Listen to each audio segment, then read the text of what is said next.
When Tigers win, it took them a while to get the third out, though. Took them a while to get that third out. Nevertheless, they are able to win tonight versus Central Arkansas 10-4. Struggled a little bit early. But nevertheless, they were able to complete it. Now, what we are doing, this is going to be a little bit of a later, situation here. We are watching the World Baseball Classic, so we'll be watching the World Baseball Classic with you. Damn it. God dog it. Damn. If you're watching the World Baseball Classic at the current moment, is the top of the ninth. Jeff McNeil walked, and now the USA team and Mookie Betts has just hit into a double play. Shohei Ohtani is on the dish. Ohtani is on the dish, and he gets the double play. Probably the best pitcher in all of baseball is on the dish right now. And now you have Mike Trout. So this is what we're going to do. We're going to just watch this USA-Japan ninth inning. So play-by-play is that'll be a ball 1 to Mike Trout. Trout has kind of struggled tonight. Had a couple of pair of strikeouts as well. Hit a double in the first. So we're going to be monitoring it. And go through there. We got a lot of LSU stuff we need to talk to as well. We got a lot of LSU stuff we got to talk about as well. So we'll do that as soon as after here. And Trout swings that 100-mile-an-hour fastball in the zone. That's going to be 1-1 count for Mike Trout. So I agree with my counterpart here, Eric Weinberger, I believe, when he said that this is the biggest marketing tool that baseball could have. So yeah, looks like it's 2-1. I thought so. Well, so Jamie, you're going to see this stream a little bit behind me. Julius says how that football team looking. We'll talk about that today as well. LSU has they pick up back spring practice as well. We'll talk about that. Big time recruit is on LSU's campus today. We'll touch on that as well. We'll recap some baseball as Trout swings at another 100-mile-an-hour fastball right down Yoo-Hoo Street. And it's going to be a 2-2 count. So deuces are wild. Mike Trout out to the play if you're just joining us. Shohei Ohtani is on the bump as well. So Trout was trying to tie it up with that one. He was definitely trying to tie it up with that one. So we'll get to a lot of LSU as soon as this World Baseball Classic's over. So it's kind of fun. Maybe we'll do some more of this. Maybe we'll just watch the game together. Maybe we'll do that on a weekend. It's going to be a ball 102 miles an hour. So full count, 2 outs, bottom of the ninth. Mike Trout, who's 1 for 4 tonight, versus Shohei Ohtani, who has come into the ninth to close this. So 2 teammates are going at it. That's that last pitch, guys, 102 miles an hour. That's insane. That's absolutely insane. Just hit a home run. If he hits a home run and ties it, we'll just talk some LSU and we'll keep our eyes on it. How about that? I mean, it is almost 10 o'clock. Trout's going to strike out. Yeah. All right. Japan wins the world, the WBC. I'm text my brother. All right. So Japan wins it. They get their revenge. Good for you. Nana boo boo. Who gives a damn? You won. Nobody cares. Literally nobody cares. I mean, I care. I'm going to be a little honest with you here. I had watched every World Baseball Classic USA game, so I did care. Jamie Forbear. So let me do this really quickly before I get to y'all's comments. So do us a favor though, by hitting the like and share to all of those social media groups, share to all of those social media pages. Let me just give you a very quick rundown of what we're going to talk about here tonight. LSU baseball postgame. I put some stats out there today about left-handed pitching. Those stats that were shared are wrong. That's not right. We'll talk some spring football. LSU had practice today. Some key things at LSU practice. Massive recruit on campus. We just talked about the World Baseball Championship. A score update. We might go around the SEC if we have time. Rafino's rants as we do every Tuesday and Thursday, hashtag Ask Blake. Bonnie Terrio says, hello, Blake. How do they determine the preseason rankings? What are you talking about? Bonnie, do you mean football or baseball? Football, they have no idea.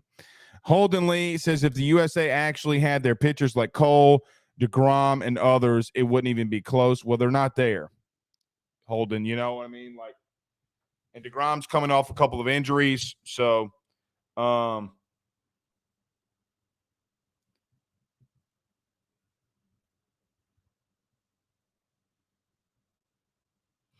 he's coming off a couple of injuries. So what you gonna do? What you gonna do? Rob Boudreaux says hello.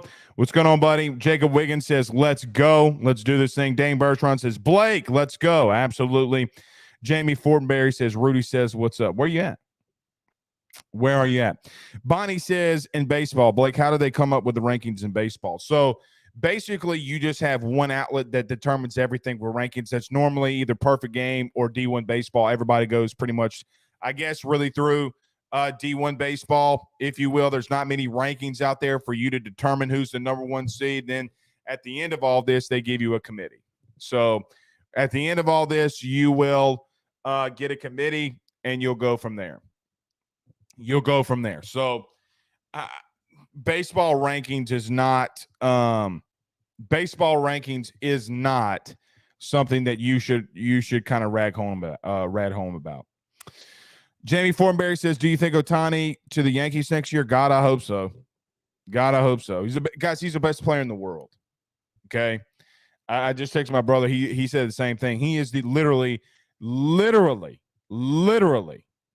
best player in the world. There's no question. When you're throwing 100 to a mile an hour fastball to strike out Mike Trout, who's probably the best player in the game, when healthy. I mean, Trout went 1 for 5 tonight. He played horrible. No wonder why he hadn't gotten into the playoffs. Because look what he does in the clutch. Just being honest. His teammates struck him out. I know people love Mike Trout, but Mike Trout can be a little overrated. Yeah, I said it. Yes, I'm angry. And yes, I'm wrong. He's not overrated. Big J. Cole says it was a Thompson Tuesday today, kind of like Taco Tuesday, but instead of tacos, it was Thompson. Yeah, he had a massive bomb. That really kind of opened the game up. He had a 3-run bomb to make it 7-4, break that tie. Was absolutely massive. Tim Grace, congratulations, my friend. By the way, congratulations is in order. If I'm not mistaken, now I need to go back and look. But if I'm not mistaken, I saw a picture of my man Tim Graves from Franktown, Franklinton, Louisiana, in the building, saying, are getting engaged. Now, Tim, tell me if I'm wrong now. Tell me if I'm wrong. And if I'm not, congratulations. And if I am, I'm going to go ahead and shut up. But congratulations neither way, man. Ryan on YouTube says, was Paul's Hub and BR today? I don't know, but that was crazy. I saw Brazzers license plate holder. Insane. Stephen Fry, our good Fry's over at Fry Construction. You can give them a call. Let me pull up the ad. My bad. Now, hold on. It's just me tonight in here. But Fry Construction and Dirt Services, site work and land development, oil and gas services, commercial construction, aggregate and soil hauling, waste containers, demolition. They do it all. 161 West Maple Street in Eunice, Louisiana, 337-457-5100. 337-457-5100. Let them know that Blake at AYS sent you on by. He says, B Money can't catch a break, Blake. Kind of feel for the guy. Yeah. And what's crazy is everybody was poo-pooing on him after the fact, right? Poo-pooing on him after the fact. So we can recap. We're not going to do any commercials tonight, though, guys. Only that one. I mean, go over to Bet Online. I mean, they have everything. They got even odds for if Trump's going to get arrested tomorrow or something like that. Crazy. Absolutely crazy. But we'll break down this baseball game as well. And then we'll talk a lot of spring football and a massive, I'm talking about absolutely massive, big-time recruit is at LSU today. We confirm that. Eyesight, baby. Eyesight. So we'll talk about that here tonight as well. But very quickly, look, came out, Blake Money was literally perfect through 3. Then you had the double that Cruz gave up and then a triple, an RBI triple. You just can't, he misplayed that. And Blake Money was literally perfect through it. The interesting thing for me, Dylan Cruz hit a massive bomb to start it off. Pearson with line drive and hit a line drive single in the right field. Cruz would hit a massive bomb. Thompson later in the game would go ahead and hit a massive bomb. But this was something that I was really just paying attention to tonight. So if you follow us on Twitter, you know this and you saw this. But one thing that I was charting massively tonight was, how did LSU do against left-handed pitching? The big debate has been, I guess maybe over the last couple of weeks, and that LSU has been struggling against left-handed pitching. Now, they went into the weekend last weekend at 260 with a batting average of 265. Obviously, Saturday brought that up, but at the same time, statistically, they had some times where they faced left-handed pitching that they didn't look so hot. So I wanted to track it tonight. So look, 21 batters came to the plate for LSU when you saw left-handed pitching. You went 15 of 17, which isn't bad. You had 3 Ks, and you had 5 walks in that as well. So, I mean, you had some really good plate appearances. LSU now is 8th in the country in walks in the entire. So they're taking really big league at bats. Okay, and I mean, the guy was up there throwing 75, 80 miles an hour. Like I get all that, but you got to adjust. Right? Like a lot of you just got to adjust. Right? So I know that sounds crazy, but man, if somebody's going to throw you lollipops up there, you got to smash, bro. And you know what? Great hitters do that. Ask Dylan Cruz. Right? I mean, ask Dylan Cruz what he does. Jordan Thompson had a double and had a single. I mean, had a double and had a home run when he faced a lefty. You got to adjust, man, and that's what great hitters do. One thing that I do like, and I hate this for Paxton Kling. I hate it, but do you put Kling out there again instead of Joe Bear? Guys, I'd be honest. I'll just give Joe Bear the nod just to see what he does. And you can flip-flop it. You can rotate guys in and out if you need to. But I like Pearson in that 1 hole, man. So tonight they went Pearson, Cruz. Love Dylan Cruz in that 2 hole. I always did. I didn't mind him hitting 3, but I love him in that 2 hole. Tommy White, Trey Morgan, Gavin Dugas, Jared Jones, Brady Joubert, Jordan Thompson, Alex Milazzo, who didn't do bad tonight as well. So look, I think that's a lineup you roll with, man. I think that's a lineup that you this beard oil. Yeah. I'm getting it, it'll be taken down, Cat, by Friday. But Nevertheless, I like that lineup, and I think that you roll in with that lineup when it comes to this upcoming weekend against Arkansas, right? Like, I think that's what you're going to have to do. Pearson is on fire. You know, he had that. Lead it off the game, frozen rope into right. Cruz comes up, bomb. But I mean, when you do stuff like that, man, it's massive to get off in the first inning, leading and getting runs in that first inning. You set a tone. Guys, you got 10 runs again tonight. So offensively, you bounce back from Sunday, okay? You got Central Arkansas, who, by the way, I might add, Central Arkansas is not a pushover, right? Like, this is a team that went out and beat Vandy this season as well. Like, they're not pushovers. They got a really good squad. You beat them 10-4. So I like how LSU had to come back and battle. Jordan Thompson was given a yoo-hoo high fastball, and he cranked it out in the left center. It's what you want to see, man. It's what you want to see. I mean, Dylan Cruz is still, if I'm not mistaken, still hitting above 500. He has more walks than strikeouts. He's the best position player. Let me just say this. Best position player in the country. He's the best position player in the country. Like, it's not remotely close. It's not remotely close. You guys know, some of you know my connection with some of these scouts and GM guys in Major League Baseball. And a lot of them are really gushing over Paul Skeens. But when it comes to a position player, I mean, Cruz is set up perfectly because Pearson, for what he is, does he strike out a little bit? Yeah, but he's a really, really big contact guy. And when you put Cruz right behind Pearson, you're going to have to start throwing them fastballs. That happened tonight, and yoo-hoo! Yoo-hoo! So I like the lineup, man. I just don't think that you change it. I just don't think that you change it. But Central Arkansas had a really big fourth, right? But you did respond. Thompson came out and hit a single, and then later, hit a double, excuse me. You got the infield single to tie the game from Pearson, the little dribbler down the third base line. Cruz would walk, and then Tommy White, who kind of struggled a little bit tonight, would hit into a fielder's choice in the bottom of the fourth. Sixth inning is where it really, really started to blow up, right? Fifth and sixth inning. Morgan fly out, Dugas fly out. But here's the biggest thing. LSU with 2 outs. Here was the biggest star that I have for the night at the plate. So bottom 5, you're tied 4-4, right? Morgan would fly out to left field. Dugas would fly out to center field. Then Jones would have a 9 pitch at bat. He would garner a walk. Joe Bear would have a walk, and then Thompson would hit the 3-1 bomb. Then Milazzo a walk, and then Pearson would ground out. So think about this, man. Two out hitting is massive. That is what won you the game.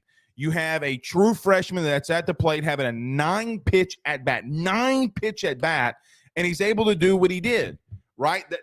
You cannot emphasize how massive that is, that you have a freshman having a 9-pitch at bat, garners a walk, and then you have another guy in Joe Bear who also has had strikeout issues. Both of those guys have had strikeout issues. Both of them garner walks, and then Thompson goes out there and hits a bomb. That's a big deal. That's, I think, for me, if you had an inning of the night, if you had a play of the night or a sequence of the night, that would be it. And I don't think it's remotely close, just due to the simple fact that you have 2 guys that you literally are facing dead in the eye, things that they've struggled and battling at the plate with two outs, and then you see it. Jared Jones is kind of coming into his own. Now, does Jared Jones say in that 5, 6, 7 mark? Probably, just due to the strikeouts. But when he explodes and he's having good at bats, he's the best, one of the best freshmen in the country. Him and Jack Caglione at Florida are fantastic. So we'll pull up those baseball scores too when we go around the SEC as well. So we'll see. So let's get to a couple comments though. Everybody do us a favor. There's a lot of you in here. So especially you guys on YouTube. There's 80 of you in YouTube. 25 likes. Hit the like button, bro. Do your boy a solid. Brandon Reese don't ever let up, dog.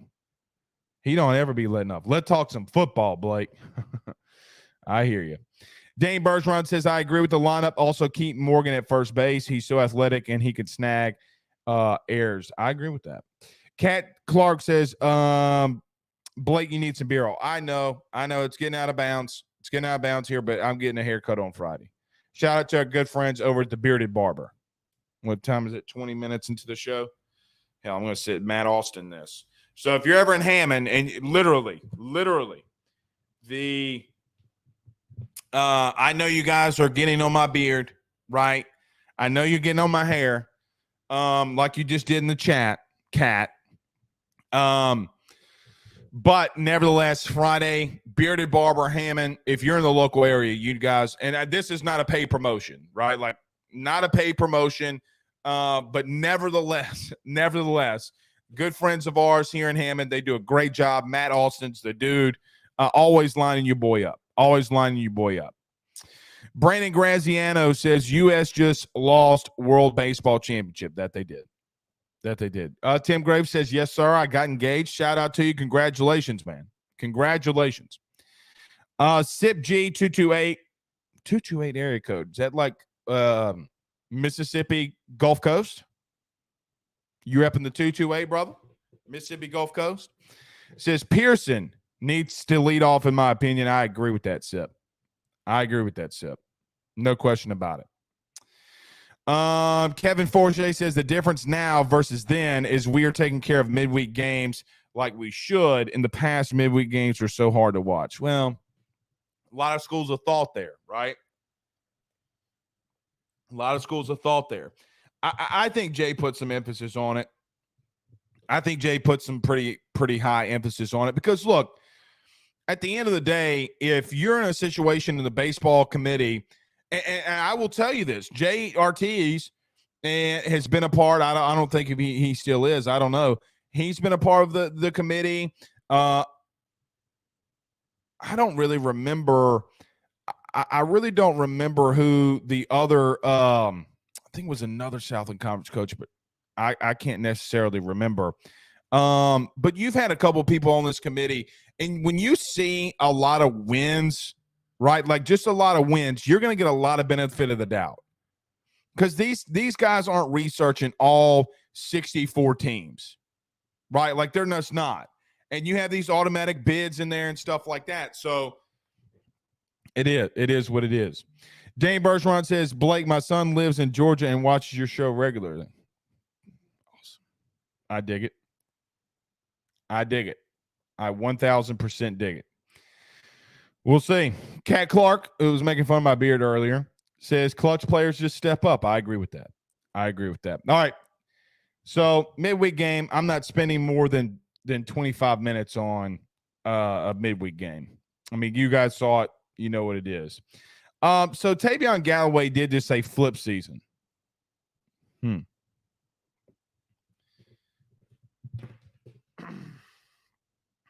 Let me send a text and find out.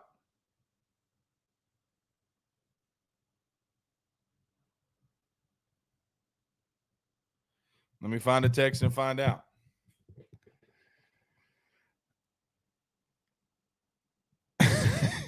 What's funny is it's 10 o'clock at night and I'm doing a show.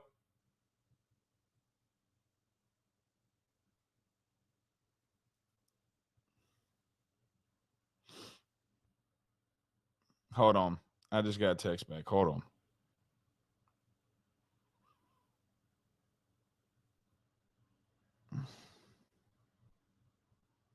Hold on. Adam B in the chat. He's the one who sent it, who DM'd it to me.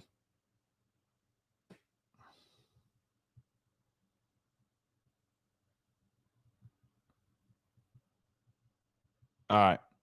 We'll see. Maybe we'll talk about it on the AYSS message board. How about that? AYSSnetwork.com. Go subscribe for $7.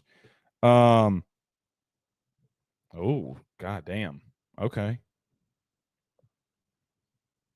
Ooh. Maybe Tavion is on to something. We'll see. Maybe I'll give a write-up on it. Yeah, so let's do this. At the end of the show or tomorrow morning, I'll give a write-up on it.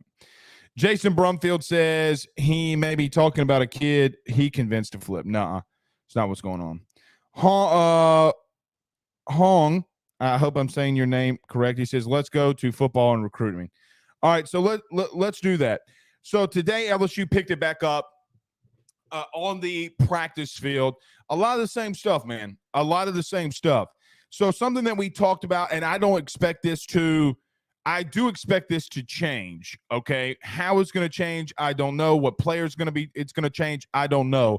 But let me just emphasize this. So I think the biggest thing for me right now is you have one guy. So Brian Kelly talked about today in his press conference about Denver Harris needing to work himself back into getting in good graces with people. He talked about how a lot of people called him and, gave Denver Harris a lot of backing. It's a lot of what we reported with, some boosters getting involved in this because they know his stepdad and things like that. And good for him. Like, everybody does deserve a second chance. But it also goes to confirm the reporting that we had, and there was a lot of bad reporting out there that wasn't true. So you can be on the message board. You can go back and watch our shows. Like, we told you exactly what was going on there. There's no ifs, ands, and buts about that. But the interesting thing about this DB room is you do have Denver Harris, who's running with the twos, and Deuce Chestnut, who is out for spring practice. So the two starting corners that you saw today are going to be Zy Alexander, who some people have chatted with me about, especially if you're there. who has kind of, I don't want to say locked that down, but looks very good so far. Hearing some things about J.K. Johnson. Can he be fast enough? Can he take over in that slot position? We'll find out. And then freshman, the freshman, and Javian Taviano, who's a midterm enrollee, he obviously has been with the ones. And the last time when we talked to Wilson Alexander, we were both out there. And Javian Taviano running with the ones.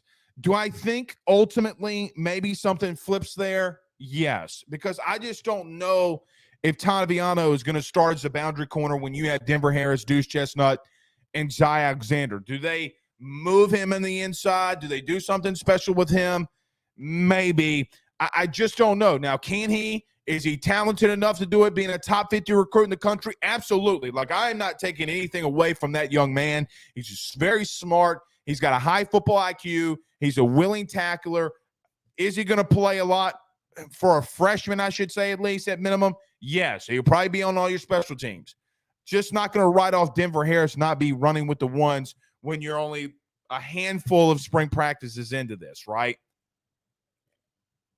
So I do believe that you sit in a situation where that DB room, they're kind of rotating guys in and out. One thing that I know for sure, and when you go out there and you just talk to people, I really think that they, what. So here's something that's interesting too, is, and you got to take it with how, especially if you know how coaches speak. So if you played sports, right, like you grew up playing sports, some of you have a relative idea of what coach speak is. But you go out into that football field too, and some people are talking about how fast J.K. Johnson is, but can he pick some things up? So we'll see. So when you go around that DB room and you see Javian Taviano rotating with the ones, you got Zy Alexander from southeastern Louisiana on the other corner. You do have Deuce Chestnut that's out, but it does ask you to start begging the question after Brian Kelly's comments. Denver Harris is going to have to work himself into a couple of these things, and per Brian Kelly, has not been an issue whatsoever and at all when it comes to him being on LSU. And the one thing that Brian Kelly talked about so glowingly today that I love him for doing is he says, guys, we have built a culture where people can thrive here. So what does that mean? What is Brian Kelly really telling you there, right? Like, what is Brian Kelly really telling you when it comes to what he's saying about people getting second chances and then thriving at LSU? He's telling you he's changed the culture, right? So if for whatever reason, LSU winning the West, LSU having a 10-win season, LSU doing a lot of successful things, doesn't show you that the culture's changed at LSU. Brian Kelly addressed it today and told you guys the culture's changed. We can take in a guy like Denver Harris and work with him because our culture's changed. Y'all let me know if I'm kind of messed up on stream, because it says we're messing up a little bit. So y'all let me know in the chat. Is our stream messing up a little? Just hit me up. But I like the simple fact that Brian Kelly acknowledges that he's changed the LSU football culture after Ed Orgeron to what he wants to get it to. Now, is there maybe some things they got to work on? Yeah, I think that there's some things that he needs to work on, with some things that are still going on. Some of that you already know what that is, but he's changed the culture. He's acknowledging that culture's changed, and you could see it in the way that they practice. Guys, you're light years away. You are light years away from where you were last season at this exact same moment. Light years away. So we'll see. I think Brian Kelly, basically, guys, I really do think if you just listen to Brian Kelly's press conference today, I've never said this, but if you really just so I'm going down my notes of things that you see, things that you don't see. Okay. And you could damn near go down Brian Kelly's hit list in his press conference today. Bada bing, bada boom, bada bing, bada boom. Those questions just being answered. They're thin, it seems like, in the running back room for spring. Excuse me. They are thin at some positions. They're not thin along the offensive line, though. They're not thin at defensive line to some extent. Now, you get Mason Smith back and other things like that. One thing that I do want to bring up, if you watched the segment last night with Carter Bryant and myself, a big thing that me and Carter discussed was LSU being 80th in the country in sacks, tied for 80th in the country in sacks. That's a big deal.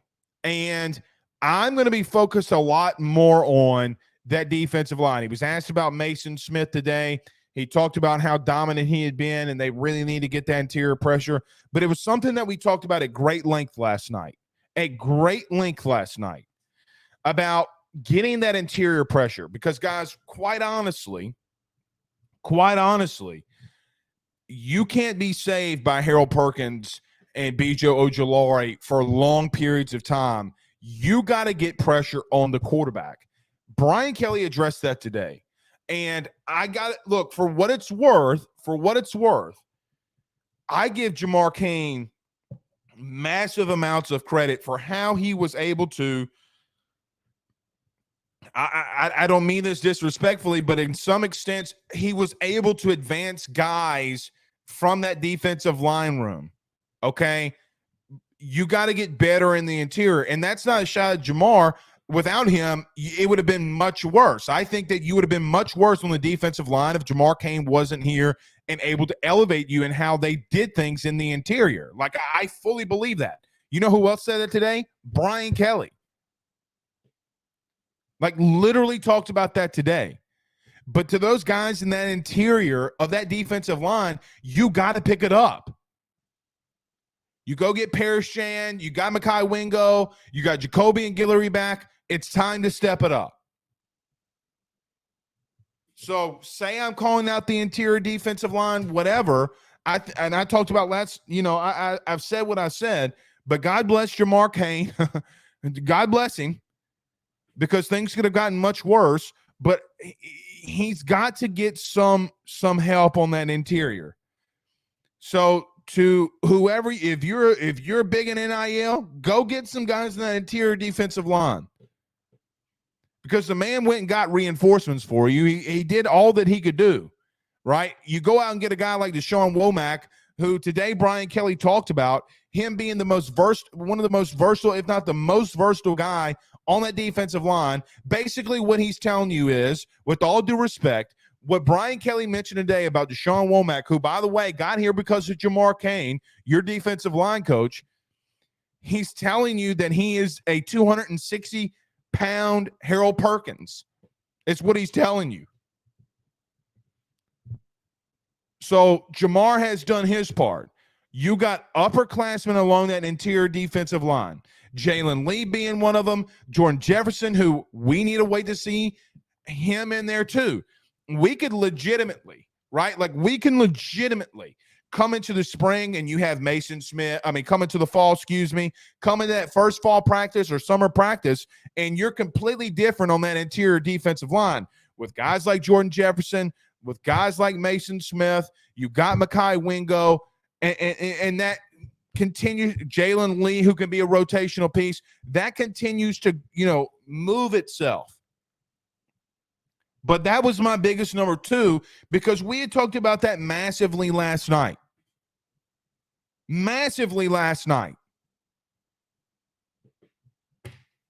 And then, so let me turn over to the other side of the ball, okay? Flipping over to the other side of the ball here for just a quick second. I told you Jane Daniels looked bigger. Now everybody's like, oh, well, Jane Daniels looks bigger. Well, no shit. You actually got to go to practice. You got to go to practice and look at them. Here's something that I'm going to continue to monitor. Now on the flip side of the interior defense, on the offensive line, let's flip the ball. Let's flip the side. Guys, I told you this last year, and you ridiculed me to some extent. I'm going to tell you this again now. when you're able to run the football the way that LSU does, stop telling me about how bad their defense or their offensive line is. Look this up, because some people like to comment on our show and say, "Oh, Blake doesn't prepare for shows. He never prepares for shows," which is never the truth, because here are show notes. Want to do a podcast for a living? Here are show notes. Sitting at lunch, just be thinking about shit and need to write it down. Okay. Here's the thing that I'm monitoring, though, about this offensive line. Guys, last year you ran the football for 184 yards per game. To be exact, 183 yards per game. Or 184 yards per game. Or 183.9, excuse me. Lost train of thought. You ran on 37 attempts, 184 yards. Guys, it's 5 yards per carry. You average 3 rushing touchdowns per game. And you're going to try to sit here and tell me that you didn't run the ball at an effective clip. Guys, you were running 71.2 plays per game. 453.1 total yards per game. Here's another thing that I bet you didn't know. Not only did you run the ball for 184 yards per game, guys, on average, you threw the football at 269.3 yards per game passing. And you want to sit here and tell me that the offensive line's poo? Where? I will give you Florida State and Cam Wire. Other than that, do they miss some things? Yes. Do they miss some of did the freshmen last year get bullied sometimes because they're freshmen? Yes. Did they bully people? Also, yes. Have they gotten another year of experience under their belt? Are they hungry? Are they ready to go out there and roll? Also, yes. So when I look along the offensive line for just a second, getting a phone call. Hold on. All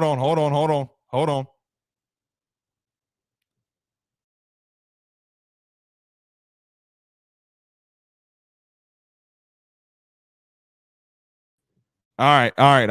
We're back. Sorry. It was making me accept the phone call. So when you put out a late text, about recruiting and people start calling you and it's connected to everything that you're doing on accident through Bluetooth, didn't want y'all to hear who was calling. It was almost bad. It was almost really bad.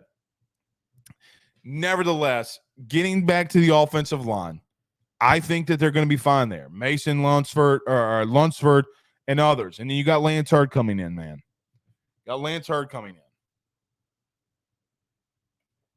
I've always said, if Brian Kelly's able to bring his offensive line that he had at Notre Dame here with what you'll see with skill players who, guys, I'll be a little frank with you, okay? I want to see them grow up a little bit. Here's number 3. So and that's number 3. Number 4. We'll talk about that in just a second. I really like what I'm seeing along the offensive line, even though Charles Turner's out. Like I really do. So say what you want to, but going back to it, dude, I will, if anybody wants me to, I will literally send you the link if you want all of these stats. If you want these stats, I will send them to you. Guys, did you know that you had the 24th best scoring offense in the country last year? 34.5 points per game. 24th. Okay? That comes on 3 things. Number 1, when you're throwing the football at that high of a clip, at 34.3 attempts per game, at 67% completion percentage rate, 184 yards per game on the ground, 5 yards per carry. Oh, and by the way, for whatever it's worth, you have a quarterback that had 17 passing touchdowns. Let me go to rushing. But he had 11 rushing touchdowns. Josh Williams had 6. Noah Cain had 10. John Emery had 6. Amari Goodwin, who played a third of the season, had 5. And Derek Davis had 1. I mean, I'm not a mathematician. So let me get out a handy dandy calculator. My math teachers always used to tell me that I never have one. Well, you were lying your dang ass off. 5 plus 1. God dog it. Hold on. 11 plus 6 plus 10 plus 6. Guys, you had 33 rushing touchdowns in 13 games. So let me divide that by 13. I bet it's going to be like 3. 2.5 rushing TDs per game. Anyway. All right, fourth point. Well, I'll talk to you about this recruit that was on campus today. All right. So massive thing. We talked about the running back room. It's a little light. Brian Kelly spoke about that today as well. Guys, they're going to be fine there. They're going to have depth. Trey Holly's just really going to get a crap load of reps, which if you want to break this down a lot, should we talk more about Trey Holly in this running back room? Yes. Like I'm not diminishing that. Should we talk more about Trey Holly in this running back room? Yes. I think I'm gonna table that though, because I do think John's going to be back for the fall. I think John Emery's going to be back for the fall. You still got Noah Cain. Josh Williams is going to return. Armani Goodwin, we were told today, is not going to be back until fall camp is opened back up. And then you got Caleb Jackson and Trey Holly that are coming in. I know that they're thin for the spring. I just don't really like. How can I come out here and like tell all of you right now, the running back room looks like this, guys? They are so depleted there right now because of guys not there. It's insane. So I'll skip the running backs. Quarterbacks, we'll talk about that all offseason. I'm going to actually table the quarterbacks as well too. Although it is a little bit noticeable, I will add, it is a little bit noticeable that Jane's gotten bigger, and so has Garrett put on a little muscle too. So shout out to Jake Flint. I think I'm going to do a segment on Jake Flint tomorrow. Want to go to the receivers. Aaron Anderson's out, and Brian Kelly said that you could pencil him in in the slot as of right now. Flip this page. That you could pencil him in the slot. Matt Trent from WBRZ joins us usually every Thursday, which he will be on with us Thursday as well. He asked Brian Kelly in the press conference today about Malik Neighbors and said, guys, he's an unequivocal leader of that wide receiver room. I gotta be a little blunt when it comes to Malik Neighbors, and something that I talked about on the Ruffino and Joe show, but I think it bars talking about it here, guys. Without Malik Neighbors last year, you would have been in big trouble, right? You would have been in some pretty big trouble if Malik Neighbors wouldn't have stepped up and been the dude that he was. Guys, he had 72 catches last year, 1,017 yards. Here's a massive thing for me. Guys, he had 14.1 yards per catch. So every time he caught the ball, he was gaining, at average, it was about 14 yards. Big thing that he's got to ramp up. Now, that's not all his fault. I think massively due to just the simple fact your quarterback's got to throw more touchdowns. But he had 3 touchdowns. I'm not going to really hold that against him. Massive. Like, especially when Kayshon Boutte, calling it what it is, had more than just a down season. He had a bad season. Okay, 48 catches to his standards, I should say. He had a bad season to his standards. 48 catches, 538 yards, and 2 touchdowns is going to cut it when you got Jeray Jenkins out there with leading your team in touchdown receptions with 6. You know, what's something that we talk about all offseason, and fans talk about this at great length, and I'm with you, is the talent in that wide receiver room really good? Meaning just like pure overall talent. No question. You have a lot of absolute just raw and pure talent, pure pure talent in that receiver room. But got to pick it up a little.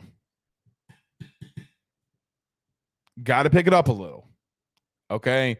So this might be the episode where we sit here and we talk, and this are just some of my criticisms. And I'm not trying to do that really. I'm not really trying to, because I really don't want this show to be that. But so Kat says this: we're stacked at wide receiver. Kat, we're gonna have to get a little bit more production. Okay. Brian Thomas had 31 catches, 361 yards last year, 5 touchdowns. Jeray Jenkins, who led your team in touchdown receptions, gone. Kyron Lacey had 24 catches, 268 yards, no touchdowns. Jack Bash, 16 catches, 200 yards, 1 TD. Okay. Now, you get guys in like Jaylen Brown. You get guys in like Sheldon Sampson Jr. Can those guys be immediate impact guys? We'll have to wait and see. Mason Taylor's out. Does he take another step forward?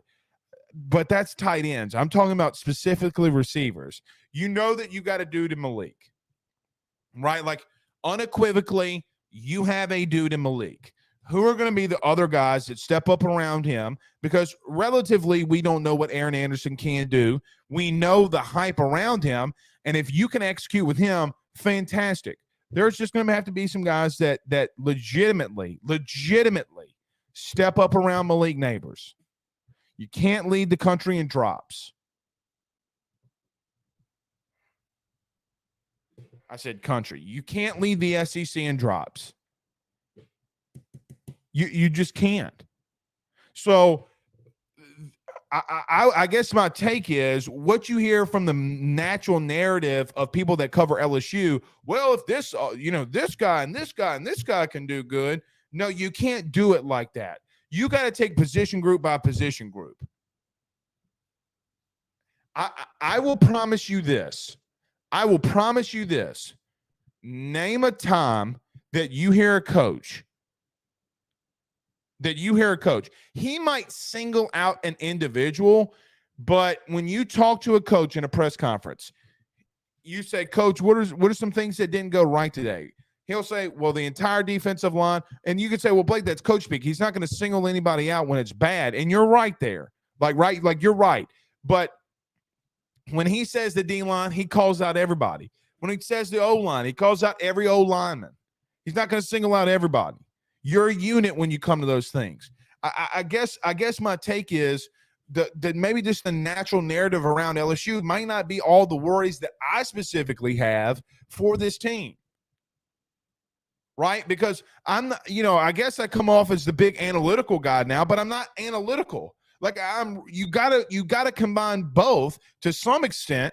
But I mean, when I come out here and I tell you, I had a coach tell me who watches the show, and he was like, well, Blake, I think that sometimes you just need to put those analytics with what you see on film, because if what you're seeing on film is translating to the analytics, you're probably right. And if you're wrong, maybe you need to go back and look at it. And he's 1,000% right. Again, 80th in sacks. You lead the SEC in drops. Those are things that you got to come out into a situation and improve on.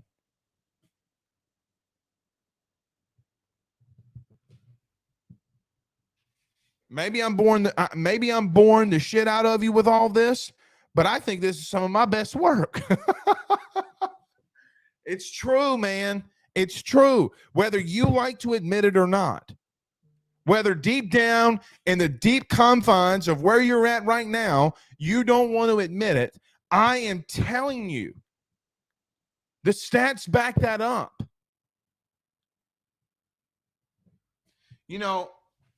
Here's my thing too, okay?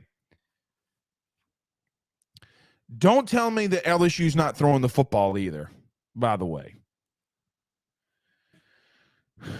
Guys, in 14 games, in 14 games,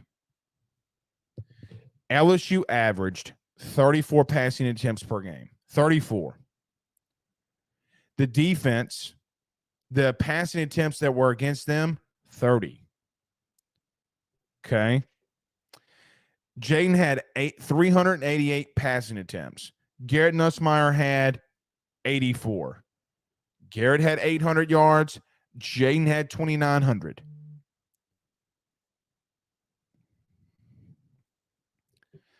Now, do you got to get the ball down the field? Yes.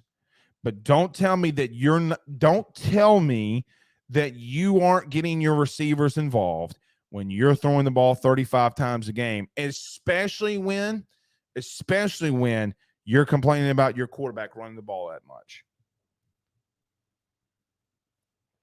Oh, well, we got to get a rhythm with the receivers. Now, I agree with that. I 1,000% agree with you on that. Jaden's got to hit passes down the field. I'm with you. We are on the same side here. And what I think about LSU fans sometimes when we come on this show and we discuss about it, okay, is I want to see the exact same thing that you do. I want the same exact outcome. If you're an LSU fan, I want the same exact outcome as you do. Don't get that twisted for anything that you know, see, or hear.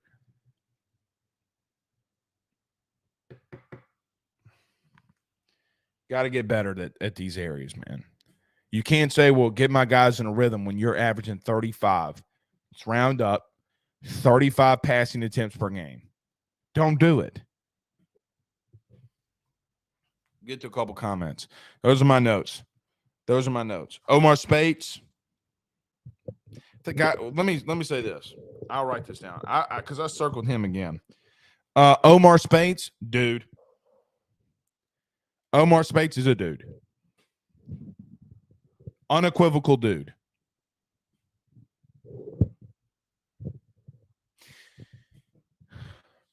I posted this on YouTube Shorts. I think. I posted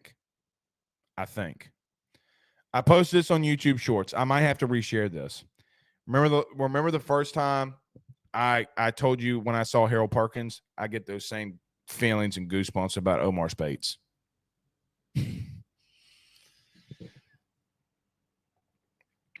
Eric Wright says, didn't BK report that 9 guys ran over 20 miles per hour marker or something like that? Elite speed is back in the building.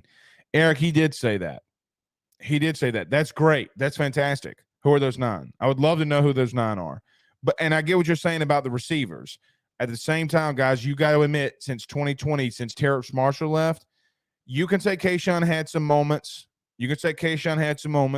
I'm with you. You're right there. But when we talk about as a core, like an actual core, I don't want – and you could really talk about Malik this year, really, 1,000 yards, 72 catches. Like, you could talk about Malik this year. You're going to have to get some more guys to have more production, right? Like, because Dre, for what it's worth, Dre Jenkins, guys, from his catches to touchdown ratio is absolutely insane. It's absolutely insane.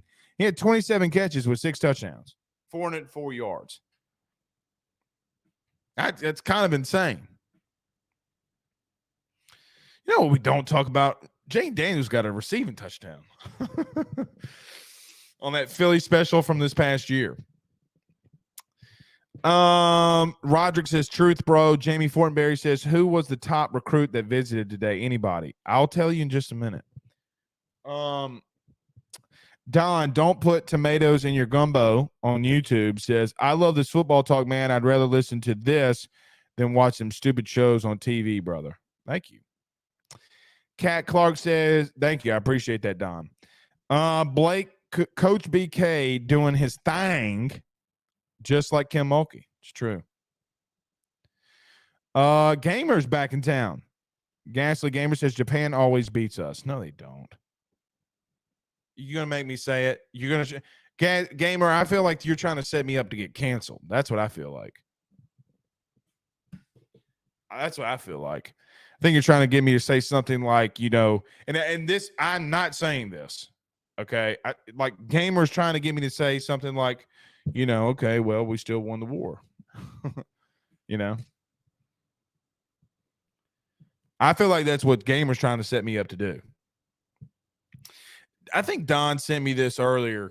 And then I'll get to this recruit. I'll get to your comments, and I'll get the recruit next. Let me answer this. He says, thoughts on Colin Hurley ranking on 247. Today he was ranked, I think, the 23rd best quarterback in 24. So let me tell you their logic. Here's their logic. So you want to know why Colin Hurley's fallen in the rankings? Here's the logic. Because they say that nobody that has moved up in classification has done well. That's their justification. So the recruiting gurus have 5-6 quarterbacks and then go off of. I don't know how many guys have reclassified and done that. They give examples like Quinn Ewers, JT Daniels, and others. And so apparently, since those guys didn't have success, they in turn say, well, Colin Hurley could go down the same lines. If other guys do it, then maybe he'll do it. So they don't look at the kid individually. They don't even say that they talk to him. If he's the 23rd best quarterback in the country, look, these guys have missed. I'm going to pull up a random year. Hold on. Let me do this. Let me go to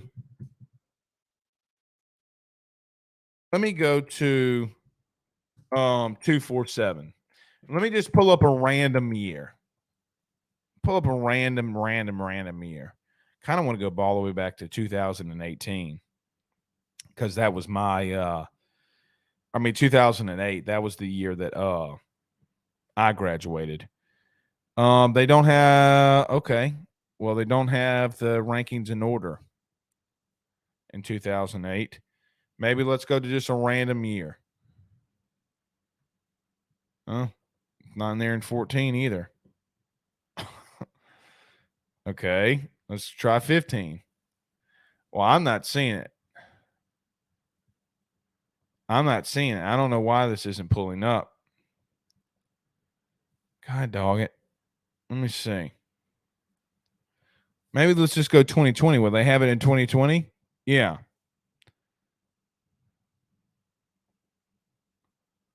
(2020, 2019? No, they don't have it for 2019. So some guys that they maybe missed on, Justin Fleming. They've changed this. They've 1000% changed this. I don't know. 247's tripping. All right. Y'all don't want to sit here and hear all that. A couple more comments and we're rolling. F ranking LSU should know with F and Joe Burrow. Dean Bergeron says Japan's revenge was losing World War II. I agree. I agree with that. Come on, man. If you can't take a joke, but I guess people can really hit you for stuff. And they could take. See, here's the bad thing about somebody who is in my position.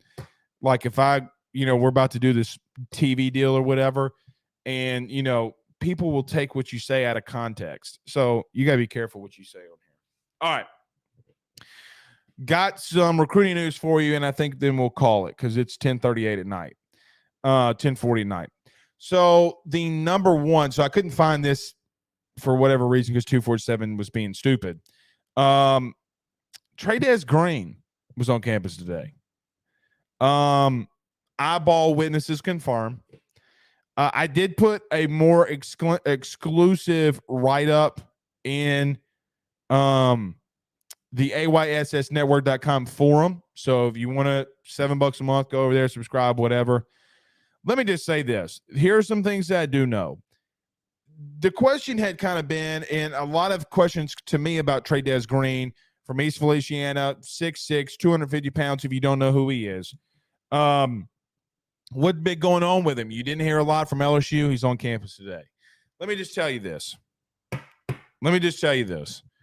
If you really think that Brian Kelly is not going to go after a tight end who's the number one player in his state, who is an absolute freak of nature, and tight end being a position that he's known for, along with the offensive line, that he's not going to go after the best recruit in the country, or not country, but best recruit in his state, you're crazy.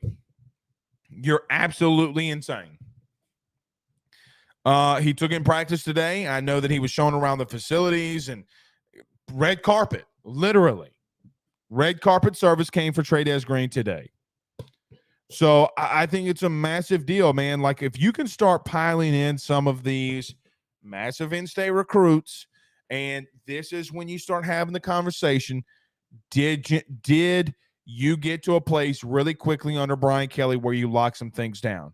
How massive was the Frank Wilson hire? How much is this recruiting staff? How massive it is that Brian Kelly selected the right people? Jordan Arsenal, Bobby, Sherman, et cetera, Will Redmond, et cetera, that you get to a legit place, a very legitimate place where maybe you don't see. Now, Saban's going to come in here and try to pick some guys. Like, let's not get that twisted at all. However, you start taking care of what's going on up top, you can be selective in what you're doing. Guys, a lot of people say Trey. Let me also say this. There is a two schools of thought about the young man. Some people on the recruiting boards that you're subscribed to don't think he can play, even though they've never seen him in person play. And if you ask, I would dare you to go and ask those people if they've seen Trey Green. I'm not talking about this Rudy Poo ticky-tack flag tag Rudy Poo 7-on-7. Have they seen the man play in person? That's what I want to know. That's what I want to know. If you've seen the kid in person, what does he do in the in line of scrimmage? What does he do blocking? What's his speed like? What's his 40 like? What did you get around him?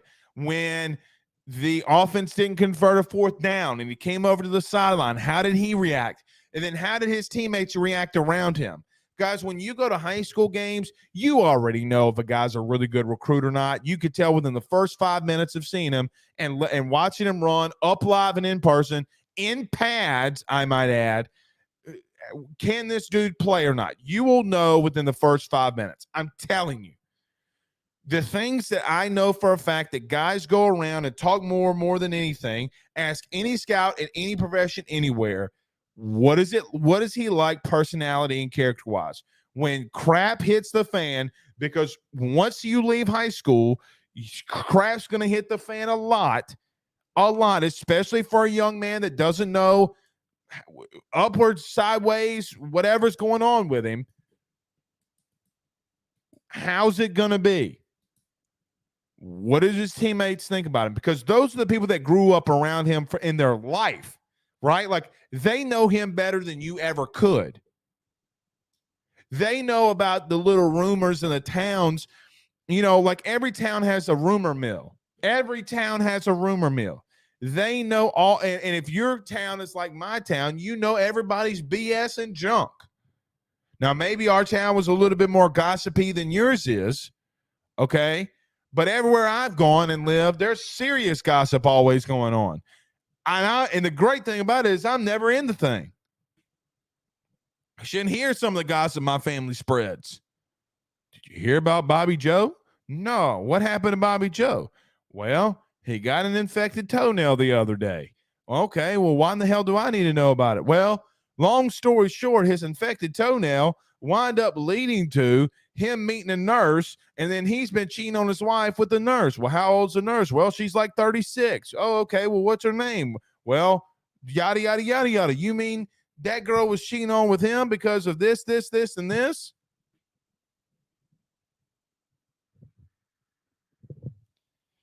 I don't know. Don says also that 2025 quarterback George McIntyre, 5-star. Dude's legit, I think is his name. Yeah. Yep. I thought he said he was coming this week.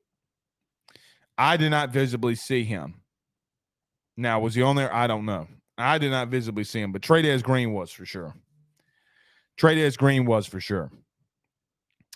Adam B says, Blake, are there any concerns about Golding trying to poach for Kiffin? Absolutely, there are concerns. Absolutely. because Golden was not their golden ticket. No, I was looking for my pencil and I grabbed my pen. He wasn't their golden ticket inside the state. There's another dude from Louisiana in that building that does that. But I mean, Pete Golden's a hell of a recruiter, man. You know, there might be some 3 stars that you don't go up and get. They're gonna get them. They're gonna get them. Can they flip a 4-star? Yeah, I think they can. With Pete, they can. I want to do a Rafino's rant. Speaking of Kiffin, maybe think of Saban's short ass.